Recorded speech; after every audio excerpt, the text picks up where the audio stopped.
A very tumultuous time at Syracuse University, and after last night, a longtime Syracuse assistant is gone. The football team again tanks, but the basketball team did okay.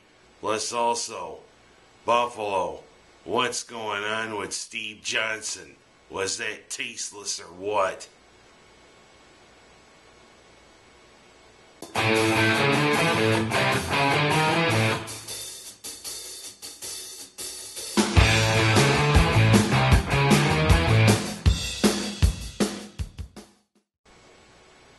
This has been a very tumultuous time up on University Hill for a couple of weeks now. It just was these two kids' word against Bernie Fines. Then yesterday the story broke there was a third accuser. Plus on Friday, the federal government and other police agencies conducted a raid of Fines' home. And the thing is, this third accusation was finally enough to push Cantor over the edge. And after 36 years, Bernie Fine is no longer helping Jim Boeheim on the basketball court. But of course, this third accusation raises more red flags, because it looks as though this guy is accused of sexual misconduct himself. And also, the father of this third accuser has said that his kid is a liar. What does that show? But hey, apparently this was enough to send Cantor over the edge. And the thing is, Boeheim even acknowledged last night that he thinks the university took the appropriate steps. But I don't know. Somehow this thing still reeks of cronyism by a younger generation. Heck, couple of weeks ago they succeeded in getting Paterno fired. Of course, Paterno never let on that he thought he knew what was going on with Jerry Sandusky. But this seems as though that these two kids kind of wanted Bernie Fine out of there. They want the old coaches out. But I don't know. This new recording that came to light is pretty damning when you hear it. But I still want to believe Bernie Fine is innocent. But whatever, it's a sad day for Syracuse sports. And you know what? It just makes me sick. I am just appalled by what's going on there on University Hill. But as I said, I still want to believe Fine is innocent. But it seems as though the media is as much to blame for his firing as all of this. As you know, it seems as though ESPN is jilted towards making facts that may actually hinder a person rather than help them. And I mean, it's then shame on ESPN. But whatever, Bernie Fine's out of a job and he faces an uncertain future. And I mean, with Boeheim, you gotta wonder. But I think Boeheim didn't know if anything was going on. And I'm just hoping that he remains the coach at Syracuse. Because please God, if that happens, you're gonna hear an uproar like there is no other.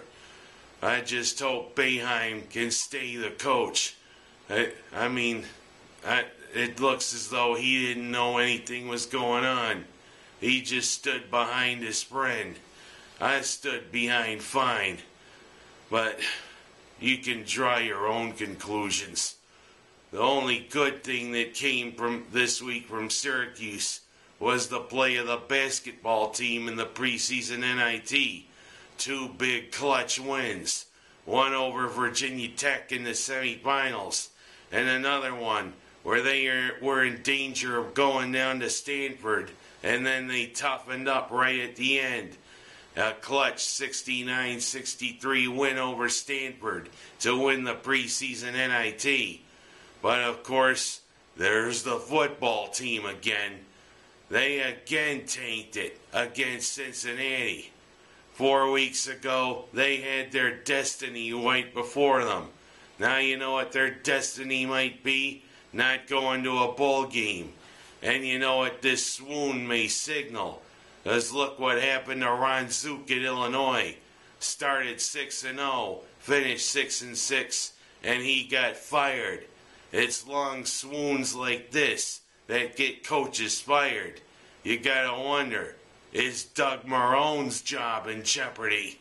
Because, if he loses to Pittsburgh on Saturday, not only is there not going to be a bowl game for Syracuse, I got a feeling Doug Marrone might be out of a job. You can draw your own conclusions.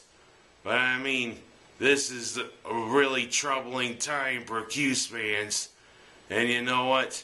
I think I've done all my talking right now. No jokes for this one. And now, a change.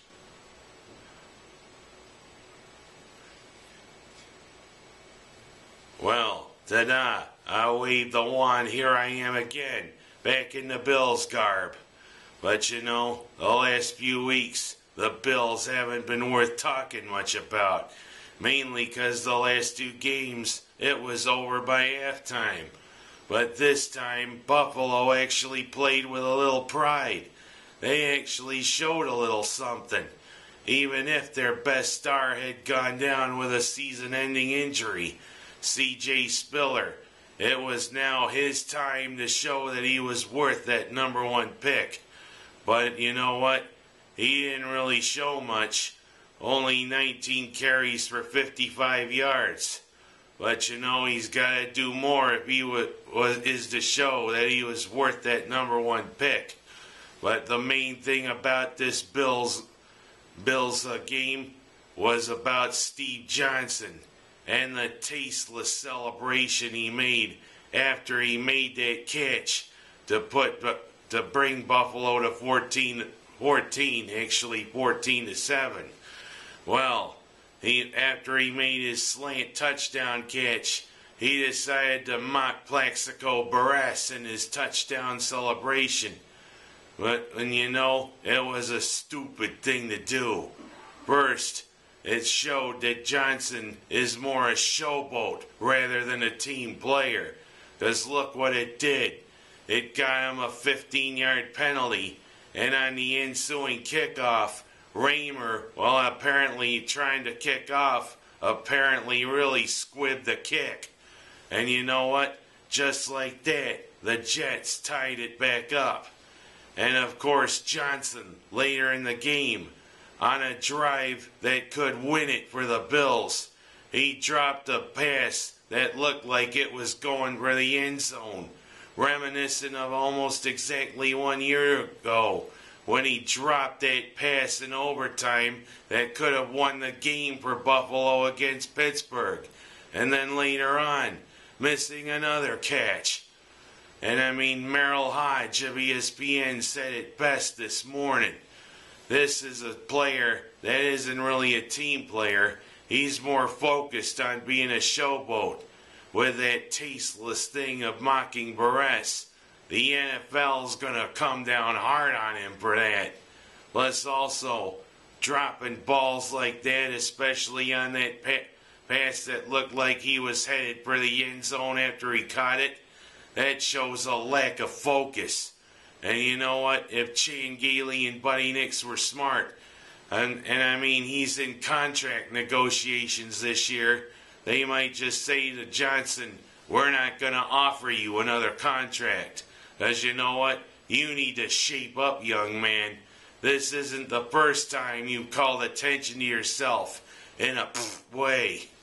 And you know what? I'm starting to incline to agree with Hodge. It was tasteless, and you know what? You cost us the game. Because, the Jets scored, and, we were on a nice drive. We could have won it. We finally played with some pride.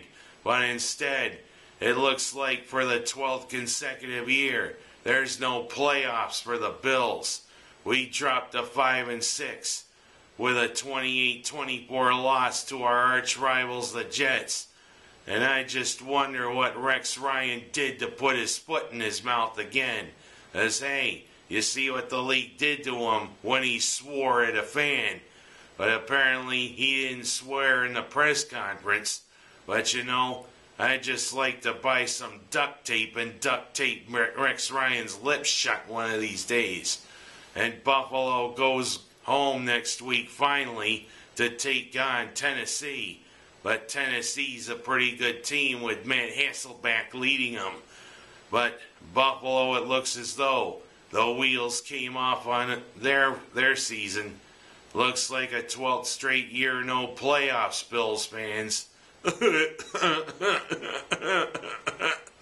I'm Ken Haas, that's my story, and I'm sticking to it this week.